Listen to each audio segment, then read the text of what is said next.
Let's get ready to rip some nuts. Hey, I'm the... all right, you be the low, I'll be the high. I'll be the low? Yeah. I'm the low. Yeah. All right. Let's get ready to rip some nuts. It's kind of nice, actually. Yeah, we're starting an acapella. Yeah, we're got an acapella group now of two. Acaduo. Acafellas. Yeah.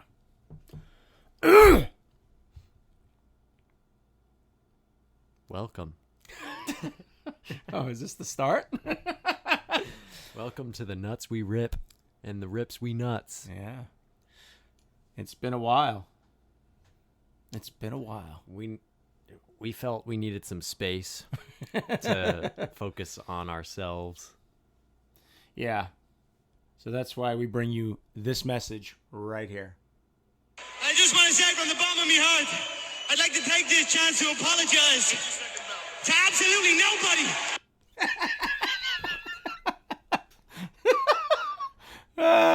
The Rippin Nuts Podcast does what the F they want. Well, sort of. They only do it when you're ready to record. So, anyway, yeah, welcome back. We're here.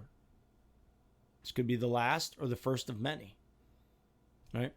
Yeah, I'm thinking this is our goodbye tour. Yeah, it could be. So get your tickets now because we'll never be back. Yeah, never be back again. So on this episode, I wanted to talk about, not fun for Tom here, but a weekend ago, I think it was a weekend ago, yeah. July 17th, July 18th, closer to 10 days ago, right? Something like that. I did my first, well, I should rephrase that. I did the toughest mudder in Pocono, PA. It's a 12-hour race. But that was my first OCR race. I had to look back at this since October 20th in 2019 at Englishtown. That's a long time ago. Yeah, that was my last race, and this was my first. So, and I had volunteered a couple weekends ago prior to this at the Spartan Palmerton race, but that was earlier in the month of July. But this was my first actual run, and it was absolutely just spectacular. It was so much fun. I didn't realize how much I missed doing these things. So it was to start at 8 o'clock at night and run till 8 o'clock on Sunday morning. So it started out a little crazy because there was a lightning and rainstorm that blew through, which we thought was going to delay us about a half hour. It wound up actually being an hour. So one whole hour we lost to this rain and thunderstorm. Luckily for us, we were under most of the people were underneath shelter at the time. So that worked out pretty well for us. So we started an hour late, and they couldn't give us the hour back because Sunday they had open waves running. So technically we only got 11 hours to run. Just to give you an idea, let me see, that's 4. So in the first mile, there were 4 obstacles. In the second mile, there were 3. That's 7. In the third mile, 1, 2, 3, 4, 5, there were 5. That's 12. 2 in the fourth mile. That's up to 14, right? And 1, 2, 3, 4, 5. I think there was 20 total, if my math is correct. I think there were 20 obstacles all total. Averaged about 4 per mile. Like I said, the second mile only had 3. But nevertheless, they had all the ones you expected to see there. 2 of my favorites, of course. I had Block Ness there, which I absolutely love, and Enema was there, which is really cold water. Block Ness are blocks in water, and you got to get over them. So you're wet constantly. So this race started out right away. The first probably half mile from the start, you had about a half mile to your first obstacle, which was Kiss of Mud, which they got you dirty and wet right off the bat. Fortunately for us, the weather overnight was pretty decent. We were in the 60s, the mid to upper 60s, I say. It was a pretty good night. Kiss of Mud followed by Devil's Beard. Devil's Beard is nothing more than just a cargo net that you had to crawl under. And then you reach Skid Marked. And Skid Marked is a sort of angled wall. I think it's a 10-foot wall that's angled back towards you, and you have to climb over it. And Pitfall, which is another obstacle that you'll get wet in. It's a body of water where they dig deeper holes in sections than others, and as you walk across, it can go from ankle deep to chest deep in one step. So you were wet, you were muddy right off the bat. And again, the weather was kind to us that night, although I said there was a rainstorm. It was nice enough that it was warm enough that being wet and muddy right off the bat didn't affect too much. In mile 2, you had Black Widow, which is nothing more than they're like lines over water, and you walk across them. Again, another one that you could get wet at, but didn't.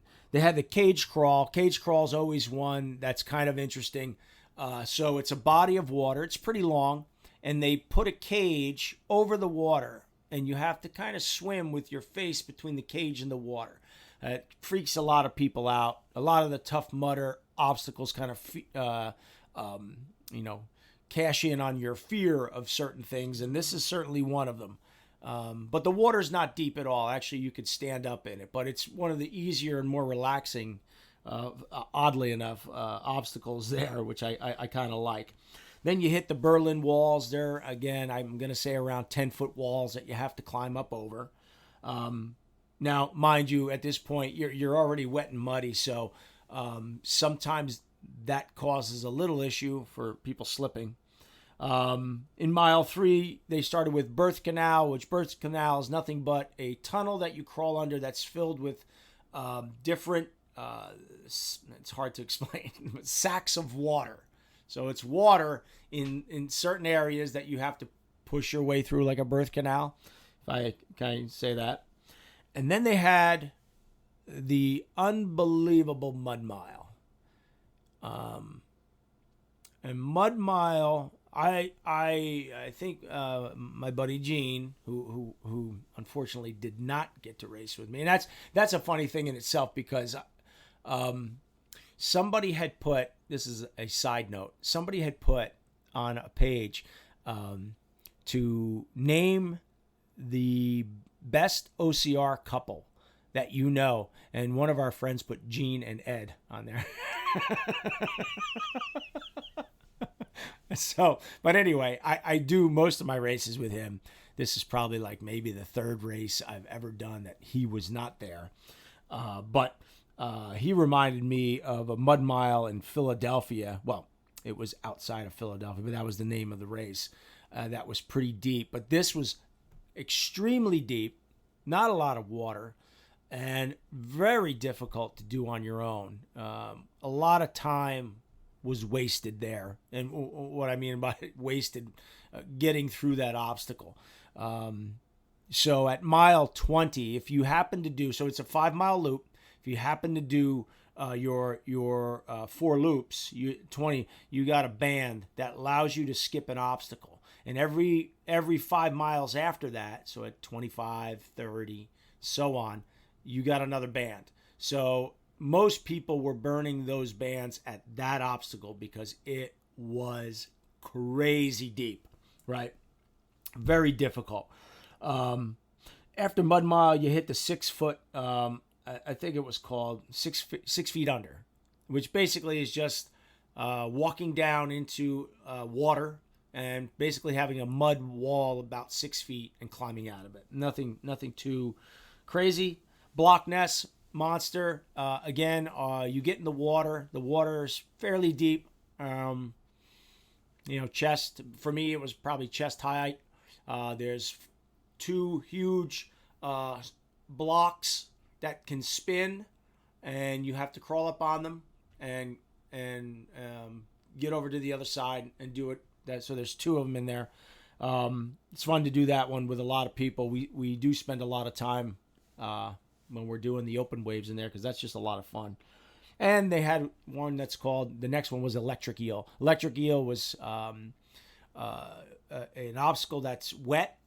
As you crawl under it, there are dangling wires that can shock you. This was one of the interesting ones because this one had a penalty loop. And the penalty for this one, and for the life of me, I don't think I can remember everything that was there. But you could take a shot of an average household condiment. And what they had was vegetable oil. They had barbecue sauce. Baby Ray's barbecue sauce was there. They had soy sauce. They had, I think it was Mrs. Butterworth's syrup. They had, what is that? It tastes like tomato soup. And it wasn't tomato soup. Oh, Ketchup. yeah, close. It was what's that drink? It's part of a drink mix. It's a red drink. You put a celery in it. I think we're playing I feel like right now I'm playing like the $100,000 pyramid. Okay, pass. It's a mix for a drink. It's like a breakfast drink. A Bloody Mary. Bloody Mary mix. That's it. Thank you. Ding, ding, ding, ding, ding, ding, ding, ding. How'd we do? So, Bloody Mary mix. That's probably about it. And a hot sauce. That's all of them. And basically, there were 6 of them. Did I name 6? Is anybody counting? Anyway, I think I named 6. You would roll a die, and whatever the number came up, they were sitting in order. That's what you drank. And it was terrible. But I really do not like the shocked obstacles, which there are 2. So I kind of stay away from them. So that one, I did drink a few of those. Actually, the first time I think I drank, it was syrup the first time. The second time, I think I got the Bloody Mary mix. The third time, I got a soy sauce. And I think the fourth time, I got the vegetable oil, which was absolutely disgusting. But anyway, mile 4 started with rope-a-dope, which they changed a little bit. Normally, rope-a-dope is a cargo net that you jump from land over water, grab the cargo net. You're over water the whole time. You climb up it. And then you grab onto a pole that's kind of angled and you climb down to land. So they replaced the cargo net with a pretty thin rope. And people were getting, including myself, were getting hand burns on that. Arctic Enema was next, which is basically, they changed that a little bit as well. This was basically a slide down into very cold water filled with ice. And you have to crawl out. And this year, what they did at the end of it, instead of just crawling out, you had to crawl under a cargo net. So that made it a little more difficult getting out of this very, very cold water. And And then in mile 5, there were 5 obstacles left. It was the traditional Funky Monkey. Funky Monkey is ladder on an angle up to a wheel, up to a second wheel, and then to a bar and onto land, all over water. I think this one there weren't many obstacles that had penalties. This one had I believe this one was a tire carry, and it wasn't that far. They had the gauntlet.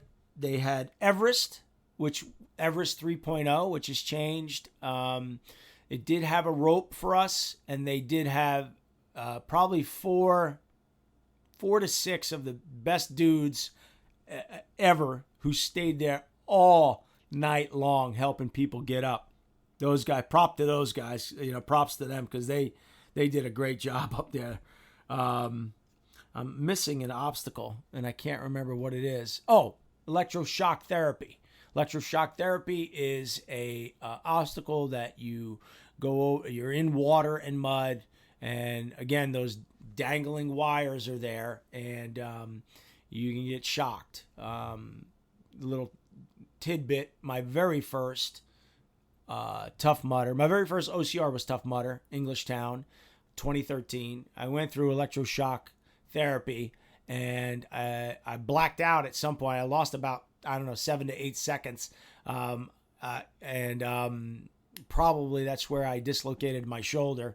I had a shoulder dislocated at the very end of that race, and wound up signing up for a couple more next year. But electroshock holds a place in my heart that just not my favorite, but you can definitely get by without getting shocked if you want to get down in the water and the mud and get a little dirty.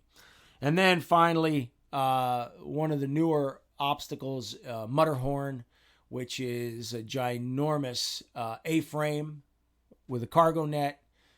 You climb up it and you climb down it, and it really kind of takes a toll on you. So those were the obstacles that we had to face in the 5 miles over and over again. Now, the obstacles didn't open up.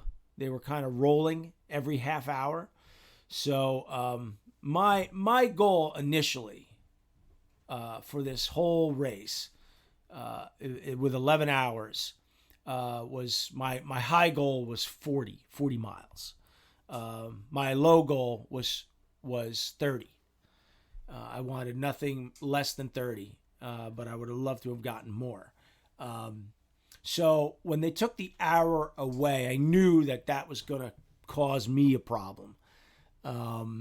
So I modified my goal, and I always said, okay, well, I'm going to be really happy if I hit 30, which is what I ended up with, actually. I ended up with 30 miles.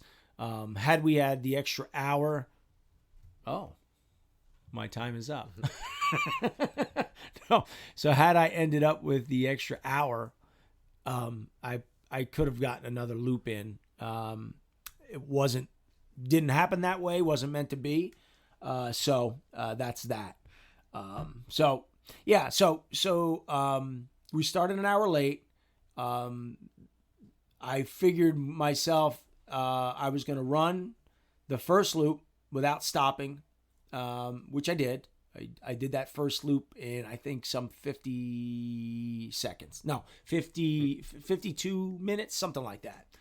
And then I didn't pit, I didn't stop, and I just went out on my next loop, which I hit a few obstacles because now we are an hour in, so they had a few, like I said, every 30 minutes they had started these.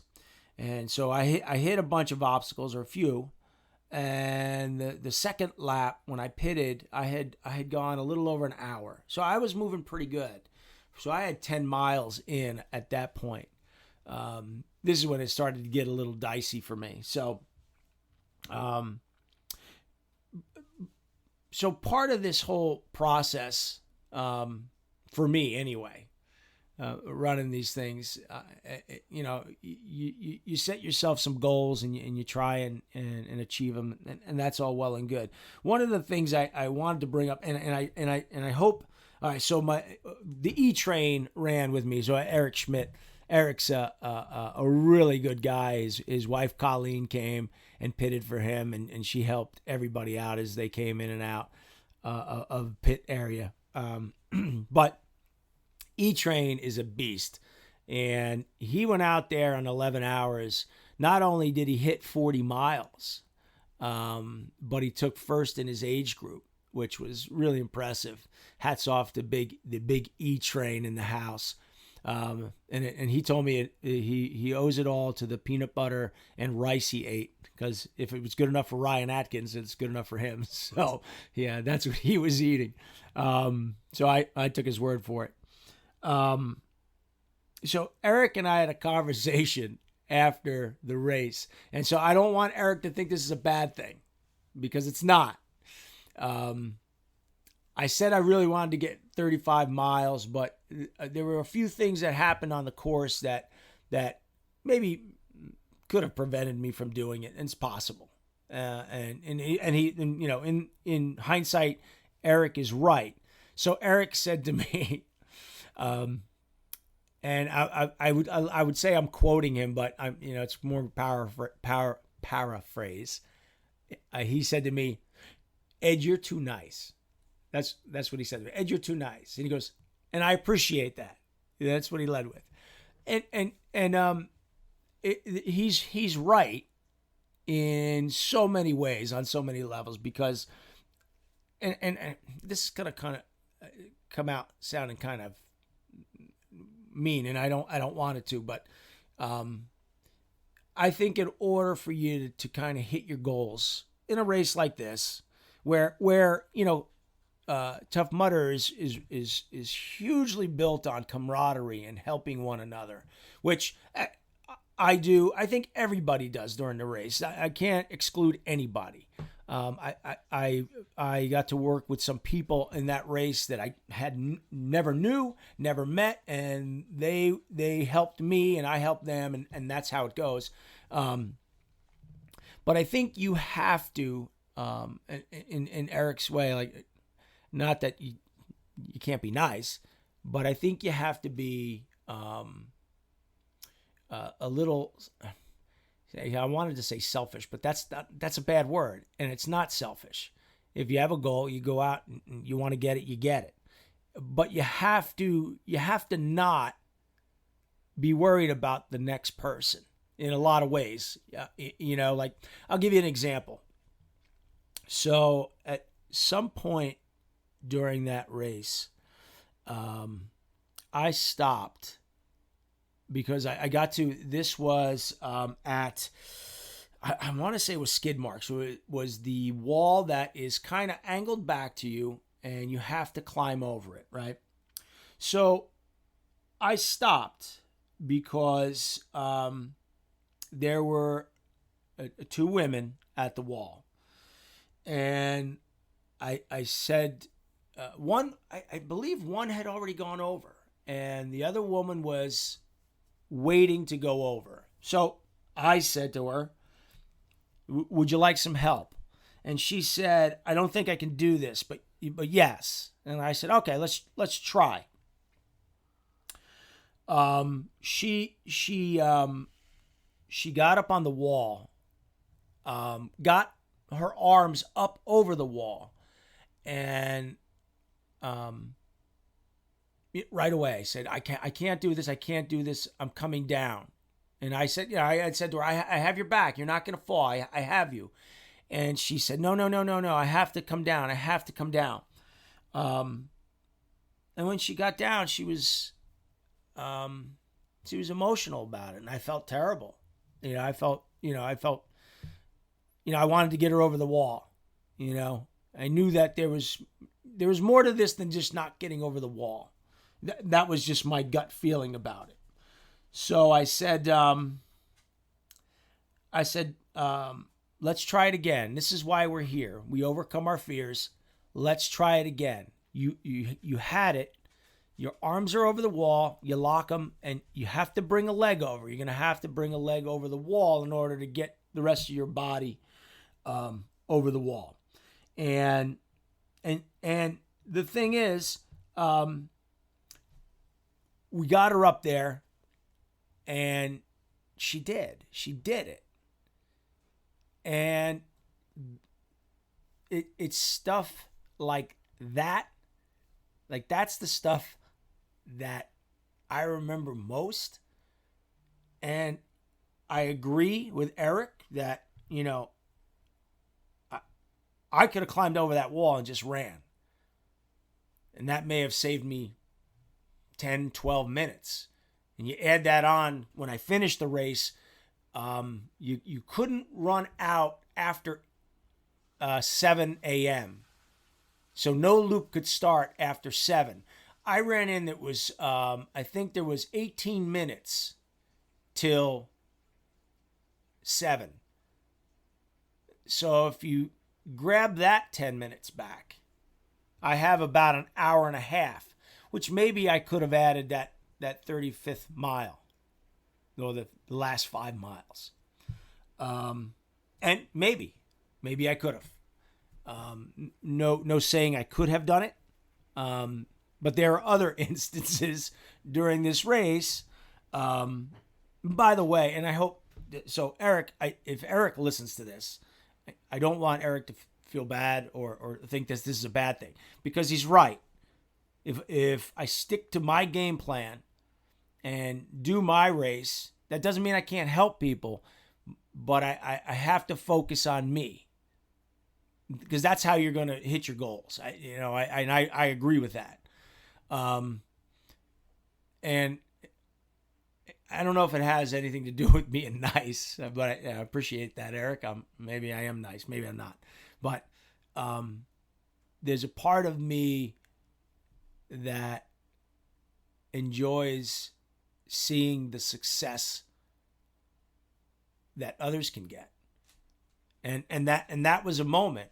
That was Christine, and I hope if she ever listens to this, I hope that she, I won't say her last name, but Christine, I met her at that race, and to see her get over that wall, and actually I saw her at the end of the race, and the other woman she was with, she said to me, after we helped her over the wall, she got that wall every time she went back out, and I thought that was so cool. Like, that's memorable to me. Well, I remember that I missed my 35th mile. Maybe not. But I'll remember that, because it was a genuine moment of overcoming fear. And like I said, I thought there was more to this than just her being fearful. And I think that, she had something to prove, and she did it. And I was a small part of that, and it felt really good. Another part of the race, I was running with another woman, and we got to Mud Mile, and she knew I actually had 2 bands. I had 2 bands, and I could skip Mud Mile. And she said to me, "Are you going to use your skip band?" And I could have just rolled through, but we were running together, and I have a hard time leaving somebody behind. So I said, "Of course not. And we're going to get through this together." Luckily, somebody else came by and helped us.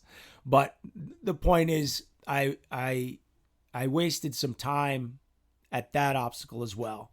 And I could easily say that it was easily 15, 20 minutes, maybe more, at that obstacle every time, because the walls on Mud Mile were so high that it was almost impossible. I saw people do it on their own, so I'm not going to say it's impossible, but it was almost impossible. And I was in awe of the people who did it on their own, because those walls were so freaking high. It was unbelievable. But anyway, I wasn't going to leave her behind. So in total, if I looked at some of the events that happened that night, I could have probably gained, had I had 2 hours at the end of that race when I came in, 35 would have definitely been doable. And I could have gotten closer, maybe 40. But that's neither here nor there. I take advantage at times because even though it was close to 500 people running, there are times while you're out there that you seem like you're all alone, and sometimes you just cross paths with people, and it's pretty cool. I met this guy Adam, who for the life of me I thought his name was Rich. I don't know why, but I had to go back and kind of seek him out, and I found out who he was. His name was Adam, and we ran 2 loops together, and it was great. Like it's nice. I mean, at this time it was probably 1, 2 in the morning, and then 2 to maybe 4 in the morning. Around those hours that Now, mind you, you're up already. I had gotten up on Saturday, probably around 6 a.m. And then I'm running this race. You're close to being up 24 hours at this point. You're tired. You're dirty. You're thinking to yourself, "What the hell am I doing?" You can just sit down. But one of my goals, aside from getting miles, was I wanted to just continue to run through the night, and you do stop to get a bite to eat, and you do stop to get drinks. But at the end of the day, you try to minimize that time, and you stay out moving on the course, because that's what counts, the number of loops that you're gonna get done. So I did 2 loops with Adam, which was fantastic. We laughed, we helped each other. He was a really good dude. Ironically, it's kind of funny. He told me that he started doing these because when he turned 30, he didn't like how his kind of his health was going, and now I'm thinking to myself, oh my God, like 30. I was like like 20, almost 25 years ago for me, and I'm thinking to myself, oh jeez, yeah, I understand you. I know what you're saying, but don't be so hard on yourself there, right? But good guy. Wound up, he told me the next day, tired and everything. He was going to take his wife and his twins to, they were heading to Hershey, PA, which was kind of cool. So you learn a lot about people when you're, walking around at 2 o'clock in the morning. Sometimes things you don't want to know, but mostly good stuff, especially on the Tough Mudder course. So Eric it isn't wrong. And I'm sorry I used the word selfish, because that's not a good word. I think you just have to be, set those goals, knowing that you have to keep an hour and a half pace, or an hour and 40 pace, and you don't leave people hanging, but you definitely can't hang too long. And he's right. As I look back on my run, and it took me a few days to kind of go over it in my head, what I could do better, what I could do different.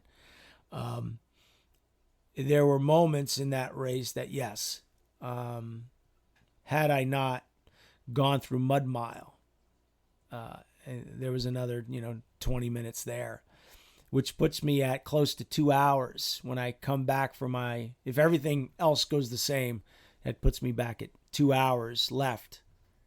That means I would have got in at 6 o'clock, which means I would have had an hour before 7, and I definitely would have finished prior to that. So I could have hit the 35 easily.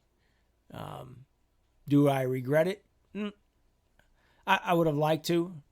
I guess I guess for me, I guess I'll put camaraderie before my race time, just as the Mirror Man says. That's just me.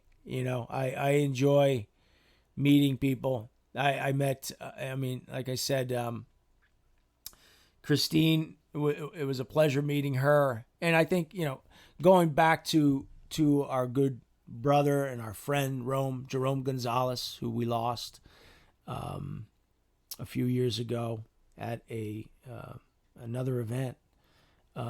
They gave me an opportunity to talk to her about Jerome. I carried a few Jerome Mudcrow wristbands with me, and gives me an opportunity to talk about Jerome and have him touch one more life of the billion he's going to touch. And so those moments are, to me, are just, they're priceless. I'll never feel bad about that. Not that Eric made me feel bad. Please, if Eric listens to this, I don't want him to be upset or think I'm talking badly about him. Eric is a great guy. And I knew coming into this that if Eric set a goal, he was going to get it. He's been working real hard. And I'm real proud of the work that he put in that night. But yeah, I got a chance to talk to her, and I met a woman, and I didn't see her on the course at all that night. It was Jules, and Jules caught my eye because I noticed that she was I hope she doesn't mind me saying this, but she was a type 1 diabetic, and that's near and dear to my heart because my middle son, Michael, also type 1 diabetic. And she was wearing a CGM on her arm, which is a little tool that diabetics use to kind of monitor their blood sugar levels. And I said to her, I hope you don't mind me asking. We started talking a little bit. And I think, if I remember correctly, Tough Mudder was doing a little piece on her, which I thought was really cool. Not only were they doing a piece on her because she's a beast out there, but she's a type 1 diabetic and doing this stuff. So it kind of brings that to the forefront a little bit, which is, something near and dear to my heart. If you want a little more information, for the shameless plug here is www.michaelsmiracles.net. And that is my wife started a nonprofit to help families with children with juvenile diabetes, just like we went through. And you also look up Michael Buonocore in the Guinness Book of World Records and see what you find there. But anyway, I got to talk to her about Rome as well. So sometimes, I guess, maybe I won't ever hit my goal of what I really set out to. I do have a goal to reach 50 miles at World's Toughest Mudder in November in Laughlin, Nevada. I've yet to sign up, but I will be. I guess it was 3 years ago, wherever it was. The first year it was in Atlanta, I ran World's Toughest, and I got 35 miles, I believe, there, 35. So in the 11 hours I hit 30, and in 24 that year I hit 35, which, to in our defense, it dropped down below like freezing, and it made things a little difficult. But anyway, nonetheless, it was our first Worlds. We learned a lot from that one. So my running I felt good in this one. I had not been to the gym, or have not been to the gym in a long time, so I knew my upper body strength was going to be a weakness for me, and it was. But no excuses. That was my choice. I just didn't go to the gym during COVID, or haven't even been back after, which I will have to start. But 30 miles, and another thing that really kind of now, you got to take this in context. Like, I'm 54 years old, and as you get older, the number of people that run in your age group decreases by quite a bit. So there were, I believe, and I'm trying to remember, 18 of us in the 50 to 54 range, which I'm at the top of that range. I am 54, right? Yes. So I came in fourth out of 18, which I was pretty happy with. Yeah, I was kind of shocked. I was like, hey, that's pretty good. Now, it's only out of 18, but I did finish, I think it was 80th. I don't know if it was I guess it was in men's or overall or something. So, not shabby. Not shabby for an old timer. But, I mean, that's great, I was happy to see Eric podium. That was really, really cool. To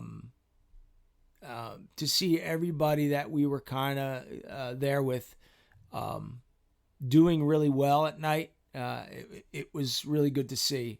The one thing I do admit, it was I just couldn't believe how much I missed these races, and it was really good to be back out there and talking to people and seeing a lot of people that you haven't seen in a really long time, or just over Facebook. Things are starting to open up again, and it was just really good to be back out there. Made my soul happy. But so Eric, I'll try to concentrate a little bit more on me, but I can't make any promises. And at the end of the day, like I said, there's something that just sometimes I believe you're in a spot for a reason. And I was put in a spot there to help somebody. And, there's that, kind of old saying, we don't know what anybody's going through. So, just be kind to people. We don't know how much someone else is going through or what battles they're facing. And for a moment, helping someone get over a wall, or helping someone, not bailing on someone through Mud Mile. Maybe that makes a difference. It made a difference for me. I know, I felt good about it. I felt like, accomplished. I did some good things there, and I ran well. I felt good about my run. So, November in Laughlin, Nevada, world's toughest 24-hour race, very similar to the same race we did here, just 12 hours less, so you have 12 more hours of fun or pain, depending on how you look at it. The goal is, the low goal, the floor is going to be 50. I want to come home with the brown bib. If you hit 50 miles, you get a brown bib that has the number 50 on it, or 50 miles, which is, I'm sure somebody might listen to this and go, you're doing this for a bib? Actually, I did it for a headband, and that's that. But 50 would be the low. The next level of reward is 75 miles, and 75 miles is a silver bib. And with 75-mile bib, I believe you get a free entry to the next year's World's Toughest Mudder. I have all the faith in the world that Eric, I believe Eric is going. Eric is working hard and is on pace to get that bib. And I firmly believe that. And I'm not trying to jinx the guy or anything. He's working really hard. He's a savage out there, and if anybody's going to do it, Eric will do it without a doubt. You know, I know in my heart that he'll do it. 75 is a stretch for me, but 50 is definitely doable. I know now that I ran 30 in 11 hours. That would give me 13 hours to get an additional 20 miles, which is doable if I stay healthy. If I maintain my levels of making sure that I eat, making sure that nothing will slow me down. 50 miles is definitely doable. But I got back out there again, and that was the best part. It was just a joy to be out there crawling through the mud and crawling, in water and over and under things. I really missed it. There's something about not only the community of people, but I really missed that interaction that I just have, the way it makes me feel. Just a feeling of accomplishment that you can get out there and never run, well, I ran 35 like 2 years ago, but having not really running, 30 miles in 11 hours, and doing it, is an accomplishment in my mind, and, not getting any younger. So it's not going to get any easier for me, but, truly a great time with some really, really great people. We had a lot of the Mud Crow there. Jen and Red and John and Amy stopped by, and Steve, and Tom, just Eric, of course. Just a good bunch of people having a good time. And my wife walking in. This is the best part. She mimics that I'm talking a lot, but that's what a podcast is. It's, should I just sleep for 45 minutes? Is that it? But anyway, that's my wife peeing in the corner, by the way. I'm just kidding. She's filling a jug with water. It did sound like peeing, though, did it not? Well, whatever. Hey, whatever we do in our house stays in our house. By the way, it grossed my wife out, and I hope people flood her Facebook account with this truth that when we were at Worlds and we were wearing our wetsuits, that we never stopped to pee in a urinal. We just peed in our wetsuits, and she couldn't believe that was even real. And I'm like, why are you gonna pull a wetsuit down to go pee? Like, it's ridiculous. Marathon runners don't stop. They pee themselves. You can't stop, and get a good time. Just like, you can't really stop and help people and get a good time. But, for some. For me, it was a good time. So, you didn't hear a lot from Tom today because, it's not his thing. But he's here. I'll strike back in the next episode. Yeah. Now, we got somebody lined up for a little podcast, don't we? He's a secret surprise. Yeah, he is a secret surprise. Yeah, full of life, isn't he? That's all I'll leave there. Yeah. So, yeah, I'm gonna wrap it up. Like I said, I had a really great time. I really missed getting out there, the camaraderie, the just pushing yourself to see how far you could go. It was a blast, and I can't wait to get back out there again. I got Savage Race coming up in early August. I think I have another Tough Mudder in Englishtown coming up, and if all goes well and I'm healthy, and the world stays open, World's Toughest Mudder, Laughlin, Nevada, in November. November. I think it's November. So, yeah. So that's my recap of the good time I had July 17th and 18th at Pocono Raceway in Long Pond, PA, with Tough Mudder and 470 some odd other crazies out there doing the same stuff that I was doing. So, yeah, I had a great time, and I look forward to doing it again. Absolutely. I loved it. As long as my body holds up, I'll continue to do these things. So you'll see me out there. I think that's it, man. I'm gonna shut it all down. You think we're gonna do another one? Never again. Yeah, maybe not. No, I got to do at least one more for you know who. All right. This is part 1 of the end. Oh, this is part one, part 1 of the end.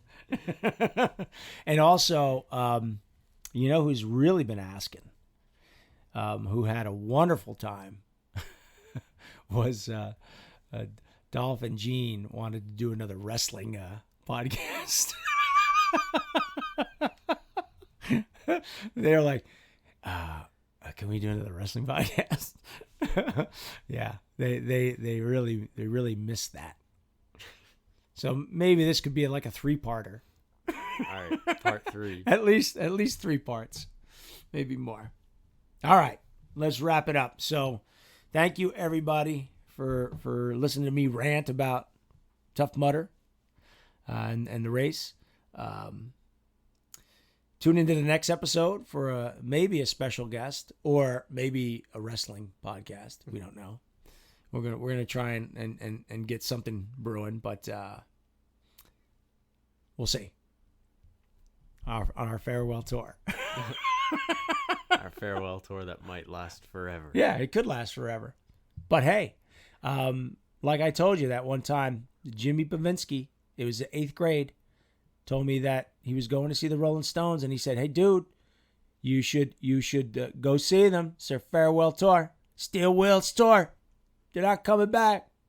And then, some 40 years later, I'm walking past the Prudential Center in Newark, New Jersey, on my way to work, and who's playing there that night? Styx. No, the Rolling Stones. The Rolling Stones were still playing, and I always think of Jimmy every time I see them on tour. I'm like, who knew? Who knew 40 years later those guys would still be playing? That was their farewell tour. I remember him. He's like, "Oh, you'll never see them again."